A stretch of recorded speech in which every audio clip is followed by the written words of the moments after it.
Hello guys, welcome to my channel Test Code Automate. So this is my sixth video for the Playwright with TypeScript series. So in this video, I would be covering Locator method with different type of selectors in Playwright. So let's start. So what are locators? So locators represent a way to find element or elements on a page at any moment. Locator can be created with the page.locator method. Okay, and this locator method returns an element locator that can be used to perform actions on page or frame. Okay, so there are different ways which we can use to use this locator method. First one would be the page.locator, and we just need to provide the first parameter, which is selector. And the second way is to use this particular locator method with two parameters. First one would be the same, the selector, and the second one would be the options, and this second parameter would be optional. So in this video we are going to discuss about this page.locator with the selector, the first parameter only. Okay, so there are different type of selectors which are commonly used. So first one would be the Xpath, then CSS Selector, then text, and these IDs, different type of IDs which are there. Okay, so let's start with the Xpath. So Xpath is a technique to navigate through pages HTML structure. So here is the syntax to write the Xpath. So to write the Xpath, you need to put the /, two forward slashes you need to put, and then you need to give the HTML tag. Okay, and then inside the square brackets you need to write @ and that attribute, and equals to should be that attribute value inside the quotes. Okay, and if you don't want to use this HTML tag, then you can provide star on place of that. Okay, so let's learn what are all these things which we are going to use to create a valid XPath. Okay, so this is the basic syntax which we are going to use to create the XPath. So let me show it to you by giving an example of an element. What are all these things? So for now we are going to use this sourcedemo.com site to practice our initial Playwright thing. Okay, so I will provide this particular link into the video description. You can, if you want to use, then you can use it. Okay, so to detect the elements, I'm going to use this traditional method to get the attribute and its values. So I will be opening the developer tool. So to do that, you can directly click onto the web page or the element, and you can click onto the inspect, which will open this developer tool into the Chrome or also into the any other browsers. Okay, you can also press the F12 to open this. Okay, so here we are having this icon inspect.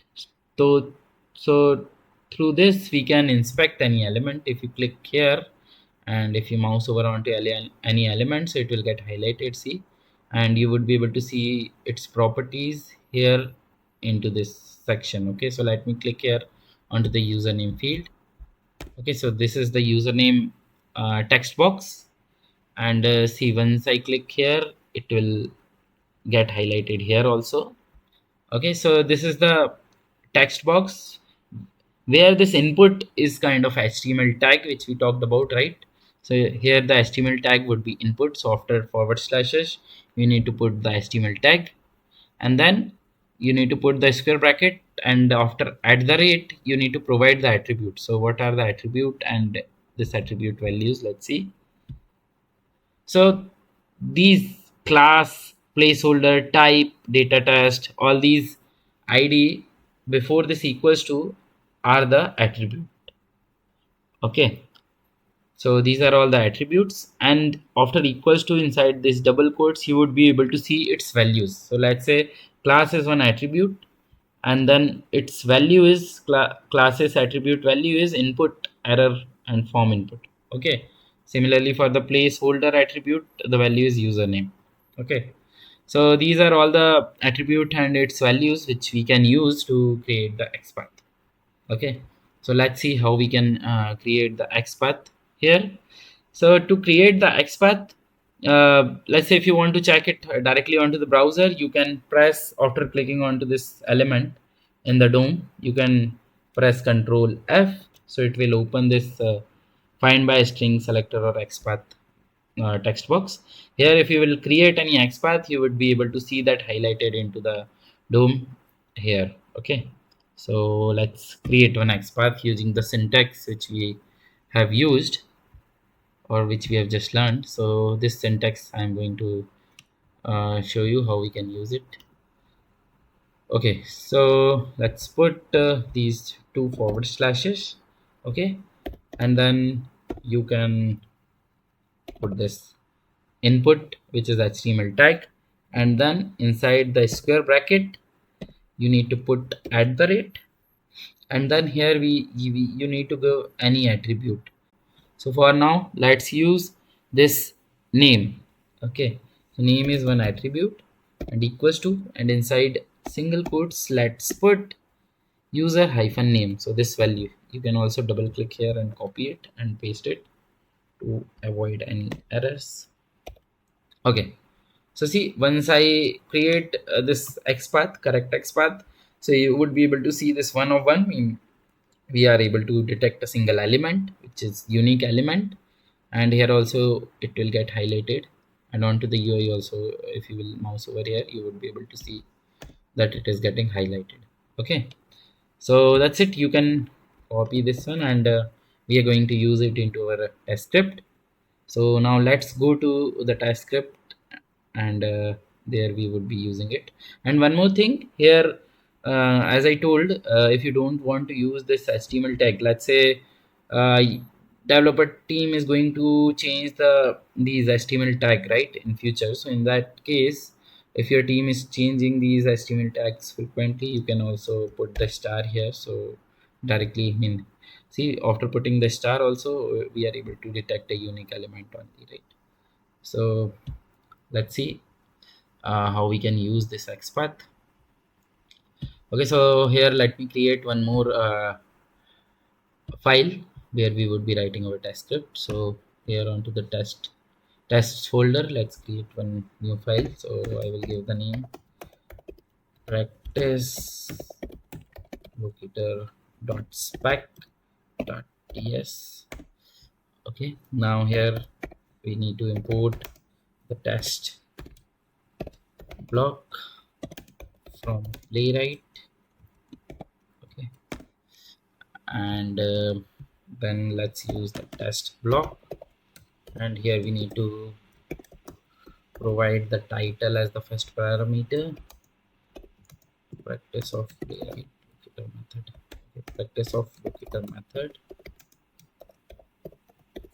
Okay, so this is the title, and the second parameter you need to provide this asynchronous anonymous function. So you need to write this async, and then parenthesis opening and closing, then equals to greater than sign, and then this curly braces. So we have created this anonymous function which should be asynchronous, and here we need to provide the page fixture also. Okay, and then here we need to open that particular website, right? So you need to put page dot go to, and then you can provide this link which we want to use, right? So here you can put this link. It's about this importing thing and writing the test block with this async page fixture and await keyword we have already covered into my previous video. So you can go through the complete Playwright series playlist, and can get details about it from those videos. Okay, so now let's perform some action onto that element, which is username field. So we have already created this XPath. Copy the same, and here we are going to put await page dot locator method which we are talking about, right? So this locator method which we need to use. Okay, and um, if you will see, the first parameter is the selector, which is of type string, which we need to use, and the second parameter for now we are not talking about, which would be the optional, which are different options which we can provide. Okay, so let's talk about this one, selector part only. So here, inside this locator method, we need to provide this string, which would be the selector. So to write any string into this TypeScript or JavaScript, you need to put double quotes. So inside this, you can write any string. Apart from the double quotes, you can also use the single quotes to write the string. And similarly, you can use the backticks. So the button below the escape, if you will see, so if this one also can be used to write any string. Okay, so it's up to you which one you want to use, right? For now, let me use the double quotes for this. And then we need to provide the selector, which is the first selector is Xpath we are talking about. Okay, so here let's paste this selector. Okay, so this forward slash and here HTML tag you need to provide if you want to, and then inside the square bracket I've put this at the rate name equals to its value. Okay, and then here we are going to perform the fill operation. So fill, we are going to use this dot fill, and then you need to provide the username here. So this dot fill method is used to kind of enter any value into any text box. Okay, we are going to talk about these methods, these action methods like fill, click, into upcoming videos. For now, we can directly use it fill, and then we need to provide the username. So here the username which site has already provided. So let's use this standard users, and then inside double quotes or any backticks or single quotes you can use, and then you can provide this user string. Okay, username. Okay, and now let's see, this is the XPath which we have provided, and if you will run it, so it would be filling this particular, it would be opening this site and it would be filling this standard user into this locator, right? Your username. Let me quickly run this particular part. Okay, let me put the debug point. I will run it into the debug mode. Okay, so I will be running the test script using this testings extension, Playwright extension. Okay, we have already talked about it, how we can run our script through it. So let me run it into the debug mode. I will click here. Okay, so it is going to open the browser. For now it will stop here at this breakpoint.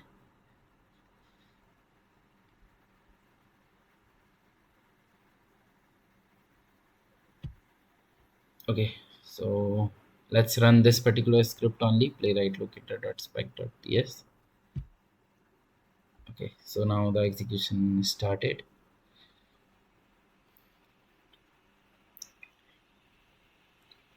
So it will be opening the browser first, and then it will stop at this point as we have put the breakpoint. Okay, so now the browser is open, and here see it got stopped at this particular line. So the site is open, and see as we are into the debug mode, so playwright is automatically highlighting the element on which or onto the line which we have stopped. So here we are going to use this locator XPath, right? So see, playwright is automatically showing that we are going to perform any action onto this particular web element. Okay, which is this username, right? And you are also able to see the XPath which we provided, right? So XPath equals to this, playwright has automatically appended, it has detected that it is the XPath, and then now this thing we have provided, right? This XPath. Okay, now let's jump onto now let's step over onto this particular method. Okay, so once I click here, it will kind of put this value inside this username. Okay, this standard user. Okay, so see the standard users have already been put through this particular line. Okay, so let me stop the execution. Okay, so now coming on to the next part. So you have got right. I mean, how we can write the XPath. There are many more things which we can include into the XPath, but for now we would be talking about this basic structure or the basic syntax. Okay, if you want to learn more about the XPath, please let me know into the comment section. I would be creating one detailed video about the XPath. Okay, and one more thing into the XPath. So see, Playwright automatically detected, right? It is the XPath. Okay, if you will see here into this document, so this one. So here also see, if you will see, this Playwright auto detects this CSS or XPath which you provide. So if you omit this CSS equals to or XPath equals to, then only, I mean, then also it is automatically going to detect. So see, you can also put this CSS equals to or XPath equals to, but that is not required. Automatically it will, Playwright will automatically detect it. Okay, so now coming on to the next selector, which is CSS selectors. Okay, so what are CSS selector? So CSS selectors are string pattern used to identify an element based on combination of HTML tag, ID, class, and attributes. Okay, and there are different ways we can write this CSS selectors. So first one is using this class value. So to do that, you need to, this is the particular syntax. So first you need to put the HTML tag, and then you need to use this dot. Okay, and then you need to put that class value. Okay, and if you don't want to use this HTML tag, so you can remove it. So directly you can put this dot. This is the this is another way. If you don't want to use the HTML tag, then you need to just put the dot and then this class value. Okay, and if you are going to use the ID to create the CSS selector, so there is the same way. You are going to put the HTML tag, and then on place of this dot you need to put the hash. Okay, and then this ID value you need to give. And if you don't want to use the HTML tag also, and the same thing, you are going to remove it. Directly you are going to start your CSS selector with this hashtag ID value. Okay, so let's see first about these two ways how we can create the CSS selector. Okay, so here onto the site, let's now fill this password. Okay, so let's inspect this password field. So see, here onto this password, let's use this ID to create the CSS selector first. Okay, so to do that, we are going to use the same syntax. So first, as I told you, we need to give this HTML tag. So here the HTML tag is input. Okay, and then as we are going to use the ID, so here we can give this hash and the ID value which you need to give. So ID value is this of this particular password field is password only, all small. So then after the hash you need to put this password. We need not to put any single quotes or quotes here, right? Directly you need to put the HTML tag hash, and after that you need to put the value. And the same thing which I've told you, right? If you don't want to use the HTML tag, just remove it. Let me cut it. So here we are able to detect this unique element with the help of HTML tag which we have provided. If we remove it also, so see, we are going to get the unique element only, which is getting highlighted, this password field. For now, let's use it. Let me put it. Okay, and let's copy it. And into the Visual Studio, let me create one more line where we would be providing the password. So same thing, await page dot locator method which we need to use. Okay, and then inside it we need to give this CSS selector. So as I told, we need to give this string where we would be providing this value. Okay, so for now let me use the single quotes. Last time we used a double quotes to write the string. and here you can pass this CSS selector. Okay, and then we need to fill the password, so same thing, fill, and here we can provide the password. So what is password? So this secret sauce is the password. Let's copy it, fill it. Let me use the single quotes to write the string this time. And, this thing. Okay, and here we have it will kind of fill this value using this CSS selector. Okay, and as we talked, we need not to put this CSS equals to this. Playwright will automatically detect, but if you put it also here, then there is no problem. For now, let me remove it. It will automatically detect, so no need to write.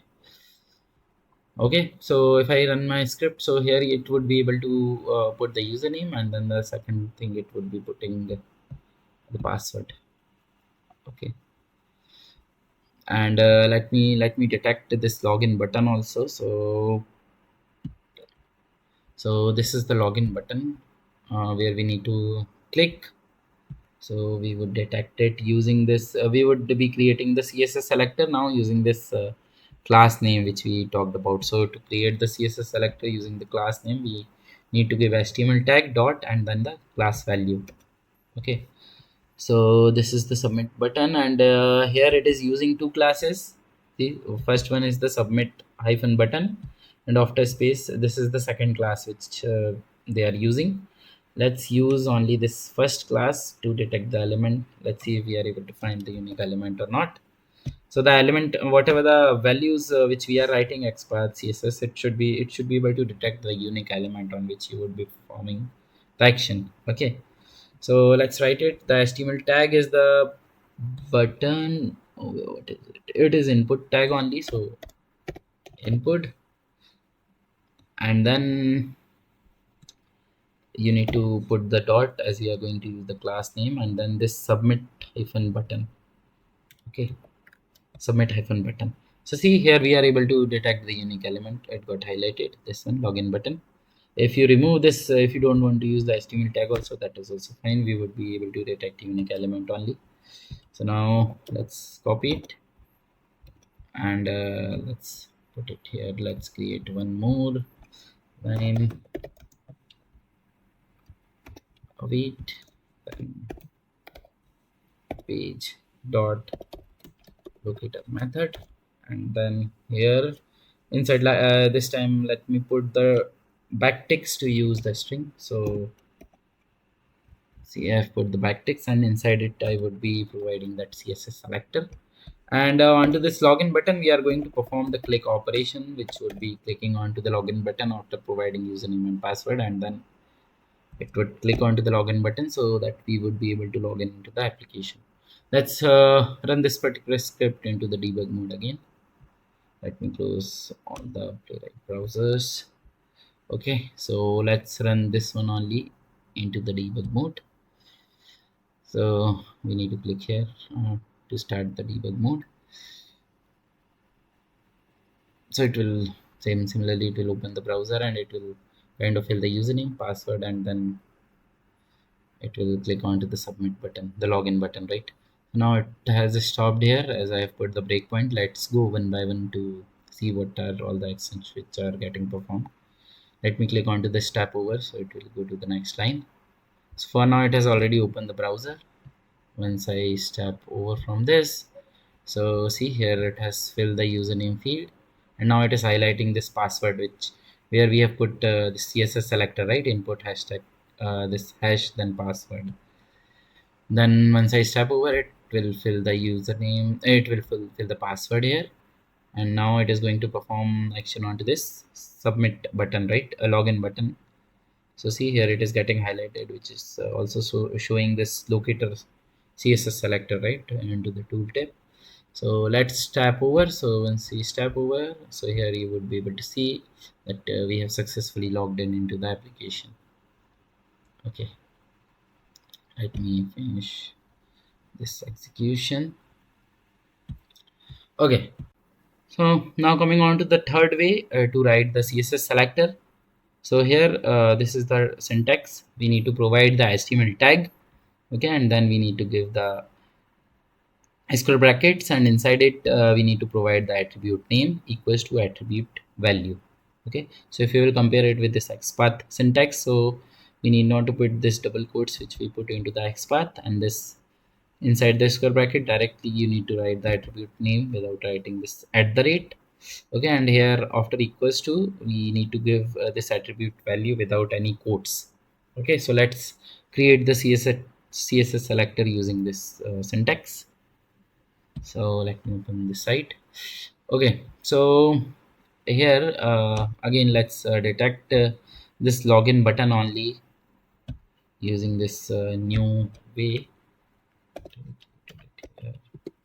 Okay, so now apart from the id or the this class, let's use something else to something different attribute to create this css selector. Let's use this value, or okay, let's use this value for now. Okay, so this is the attribute and this is login is its value. Okay, attribute value. So to do that we need to put this input html tag, then inside the square brackets you need to give this attribute equals to, and this login would be the attribute value without any quotes you need to give it. So see, it is now able to highlight this element, this one. Okay, and if you don't want to provide the html tag here also, so similarly you can remove this html tag. For the id and classes we did the same. So see, if we remove this html tag also, we are able to detect the unique element. So it depends on the situation. In some cases it would not be, it may not be unique, but for now we are able to get it without using this html tag also. Okay, so let's copy it with the html tag. Okay, and into the Visual Studio, this line, let me remove. Okay, so into the Visual Studio, previously we detected this login button using this class name. Let's for now let's comment it out, and again let me write await page dot locator, and inside this parenthesis we need to provide let me use double quotes now, and we need to provide this CSS selector. So previously we used this CSS selector using the class name where we put dot and this class name. For now we are using this value attribute. Okay, and then we can perform the click operation here. Okay, so now again also if I will run, so I would be able to log in into the application using this thing. Let me for now let me run it directly without any debug thing. Let's close all the browser and let's run it. So see, once the browser will open, it will similarly mean the same thing. It is going to put the username, password, and now it is going to log in. Click onto the login button using this particular CSS selector.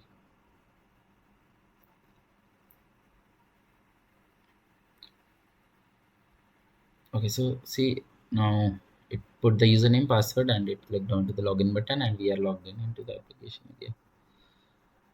Okay, so it is related to the CSS selector. Mean we have learned about it, all the three ways, and there are many more to learn about the CSS also. There are different syntax also which we can use, but on that we can, I mean, a separate video can be created. If you want to learn it, please let me know into the comment section. I would create a separate video for this also. Okay, and as we also discussed, right, if you don't want to provide this css equals to or xpath equals to, that's fine. I mean, this playwright will automatically put it as the prefix. Okay,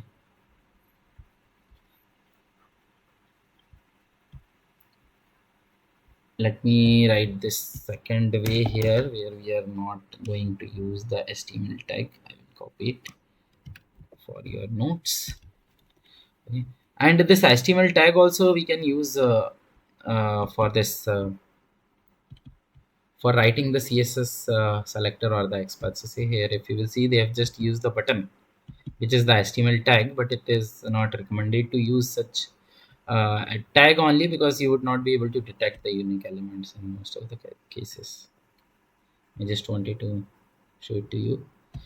Okay, so now coming on to the third way, which is using the text also you can detect the element. Okay, so let's uh, talk about the syntax of this text. So to do that, give this selector using the text. You need to provide text, then equals to, and then inside the single quotes you can provide the text value where you want to click. Okay, so let's say if there is any link and you can provide that link text here. So with this we would be able to detect the element. So there are two ways. First way is by providing this single quotes, right? So if you write this text value inside the single quotes, it is going to be the case sensitive. So whatever which is appearing onto the site, it should be having the same case, right? Otherwise we will get the error while detecting the element. And the second way is without providing any quotes. So if you don't put the quotes around the text value, okay, so in that case you are we can put non case sensitive text also. So for an example, let me show it to you. So let me log in here manually and then see. Let's try to click onto this sauce lab backpack. Okay, sauce labs backpack. Let me inspect it. So this is the text value for this one, right? Here inside the div element, they are putting this text value. So now we are directly going to use the text, so it will not work here. If we would put this text, so see here we are able to find it, but we will have to put it directly inside the locator, right? So it is the playwright functionality where we can put give the text directly, right? So after this login, let's put this await page dot locator, and inside it let's use the double quotes only for now. And inside it we need to give the text, then equals to, and inside single quotes, so if we are putting double quotes outside, so then we need to use the single quotes, and vice versa can be done. If we are putting this single quotes here, then we need to write the text value inside the double quotes here, right? Like this. Okay, for now let's use the double quotes outside, and let's use single quotes inside. Okay, so text equals to, and then text value which we have, I think, copied here inside the single quotes. If I provide, so it will be able to detect the element because we have used the same casing. Sauce labs backpack, S and L and B are capital. And here let's perform the click operation. Okay, let me close this browser. Let's run it into the debug mode. So it will log in into the application and it will click onto the sauce lab backpack. I put the breakpoint here and let it run. So for now we are putting the single quotes. Once I will show you that once I remove the single quotes what is going to happen. Okay, so see here it got stopped. We are now logged in. Now I will step over from here, so it will kind of click onto this link. So see into here it got now this particular page is open after clicking onto that link, right? Source labs backpack. So now let's stop the execution and let's remove this single quotes. Okay, and let's for now let's put the single quotes, and for now let's say change this casing. So labs, let's put all capital for this labs. So now I've changed the casing. So into the application it was like this, as L and B were capital, but now I've made this labs are capital, right? Now if I run the script, let me run it directly from here. Also you can run. So if I run the script, it is going to fail because as we have put the single quotes outside this text value, so it is going to specifically look for that casing only. So it is going, it is trying to find out sauce labs backpacks where labs are all capital, right? But here by default this 30-second, it is going to wait for the 30 seconds and then it is going to show the error.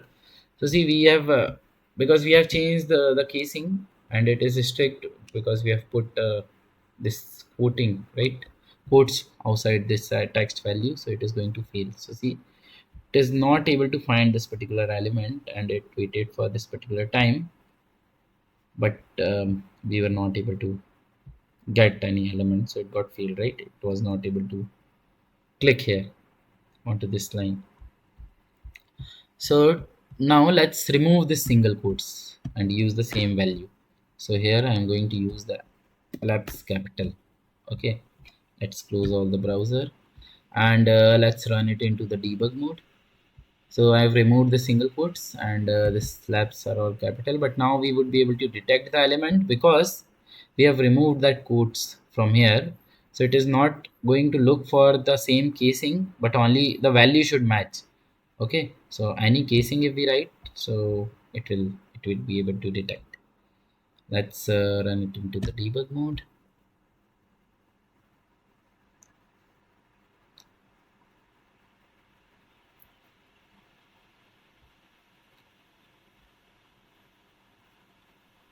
So any casing if we write everything in capital also and into the application if it is small, so we would be able to detect. So now we are onto this page. See here, it is going to it is able to find that element, that's why it is highlighting it here also into the debug mode. Let's tap over, so automatically this element will get detected and it will click here. Step over. So see, now this page is open after open clicking on that link.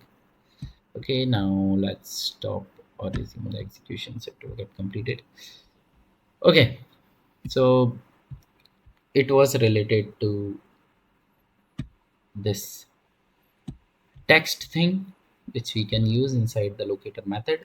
Now coming on to this one, which is a different IDs which we can use to detect the particular element. So this one is also playwright functionality, which or the playwright selector which we can use. So let's try to create any element. So we are onto this page right now. Okay, let's now click on to this add to cart. Okay, let's see if we are having, oh, sorry, let's inspect this add to cart. So see here, we are able to see this data hyphen test, right? Or the ID also we are able to see. Let's use this ID for now. So what we are going to do, so here to write the Xpath or the CSS selector, we use this ID, right? So we were putting it like this hash and then password, but Playwright has also provided the simple way to, if we have directly got the ID, so Playwright has provided the simple way where we need not to use the CSS selector or XPath to use the ID. Directly you can go and write ID here and then equals to, and then you can put this value, ID value. Oh, sorry, it is showing error as it should be string. So let me put it inside the double quotes. So ID equals to and then that value directly, right, without any quotes, right? So ID equals to and then that value, and then we can click on it, right? So now it is going to click onto this add to cart. Okay, so and this remove will appear here, right? And let's put the breakpoint here and let's run it into the debug mode again. Close all the browser. Okay, so similarly, as we have used the ID here, we can use the other this type of ID, this data hyphen test ID. So see, for now it has got stopped here, it has got paused here.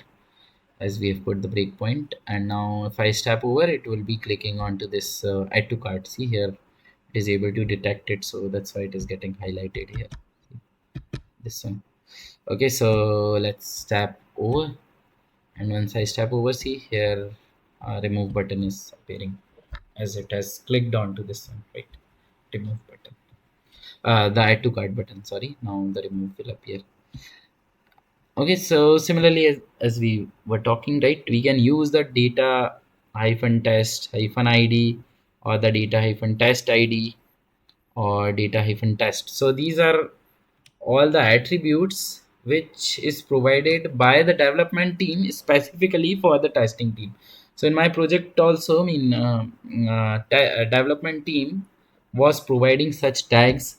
So we have talked the development team to include such type of attributes, so that it would be easy for the automation team to kind of detect the element using these unique IDs. So they create these attributes in such a way that they are having unique values, so it would be kind of very easy to detect the element onto your application. So if your project is new and it is into the development phase, so you can also talk to your development team lead to provide such type of attributes with their HTML elements.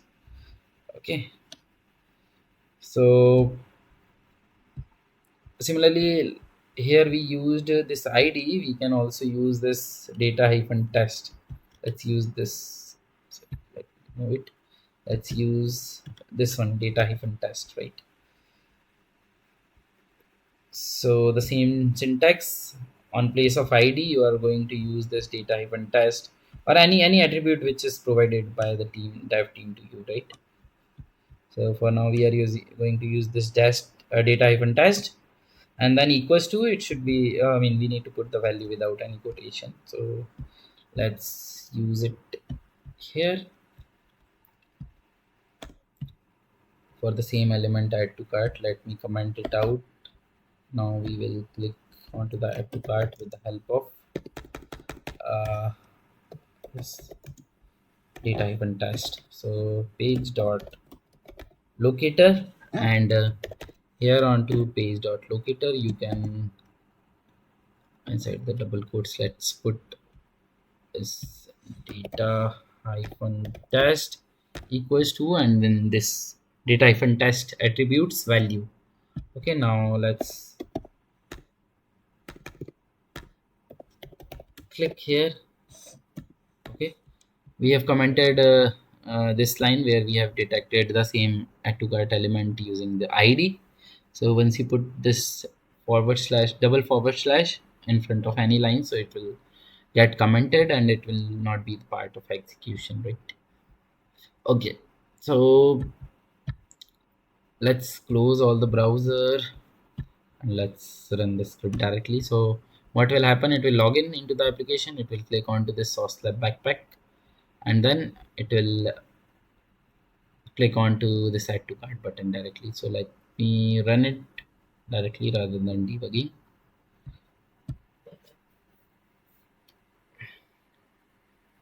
Okay, so it is going to kind of detect the element and will directly add to cart. So see, it clicked onto add to cart, so that's why this remove button is appearing, right?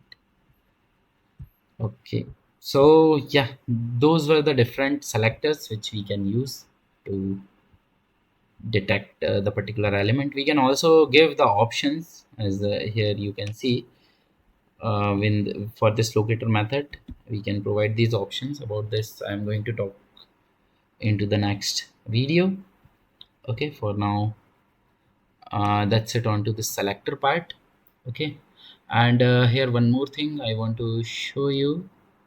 So see, if you will go to the Playwright documentation onto their official website, so let me show you one warning. So see here they are showing, right, CSS and Xpath are not recommended, as the DOM can often change, leading to the non-resilient test, right?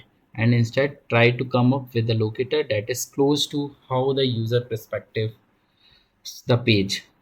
Okay, so That's what here also they have provided, right? We recommend prioritizing user visible locators like text or accessible rules instead of using this XPath. So mainly here, if you will see, uh, these XPath and CSS, we have created very accurate XPath or the CSS, but there would be many ways where we can create the XPath. So see here, they have created XPath using this absolute XPath. So for now, we have created the relative XPath. We are not traveling to the whole hierarchy of HTML tags and creating it. But here into the example is, as you can see, they have created the XPath, absolute XPath, where they are going inside this second div, then first div, then first div. So in this case, what will happen? Let's say at any point, developer team kind of remove this one div from their structure, right? So in that case, our XPath would not be valid, and this TypeScript will start getting failed. So that's why, I mean, it is not recommended to use this long CSS or XPath chains, right? They have given it as the bad practice, which we need not to use. But yeah, if we are going to use the relative XPath or the exact CSS, where we are not using this XPath or CSS chains, the long thing, so then that is okay, and it depends on your project also. So there would be many cases you will have to use this XPath or the CSS, so it depends on the projects to projects. But yeah, avoid using this bad practices. Okay. And apart from that, Playwright is also providing directly some of the methods, this get by methods. About this, we would be discussing into the upcoming videos how we can use these methods. So, and they are recommending to use these methods rather than using this locator. Okay. So we are going to discuss about this thing into the upcoming videos. For now, we have learned about the locator, and it depends, usually depends on the project and the situation, what exactly we need to use, right? So that's why they have provided this locator where we can use this XPath, CSS, and this text thing, right? Okay, so that's it from my end. So let me give you the quick recap. So here we learned about the locator method. Okay, and we have used this page dot locator using the selector and different type of selectors we have talked about, like XPath, CSS selector, text, and these IDs. Okay, so here we have all, I have in the document also I have given the syntax, so you can use this XPath syntax or the CSS syntax or this text syntax for the case sensitive and case sensitive things, and these different IDs also you can directly use to detect the elements. Okay, and you can kind of pick any other site or pick the same site here and try to do some practice. So I would say these creating the locator, right, or creating or detecting the element is kind of backbone for any automation tool, right? We need to, if we need to perform any action onto the site, then we need to detect that particular element and then we need to perform any action, right? So that's why, I mean, if you will get your good hold on to how we can create the element or the locator, right, using this locator method or these methods which Playwright is directly providing, this we would be discussing later. But yeah, if you get good hold of this, so it would be kind of very easy for you to detect the elements and to automate any site which you get, right? So yeah, that's it from my end. If you have any comments, questions, or doubts, so please let me know into the comment section. Please like, share, and subscribe to my channel. Thank you very much. Have a great day.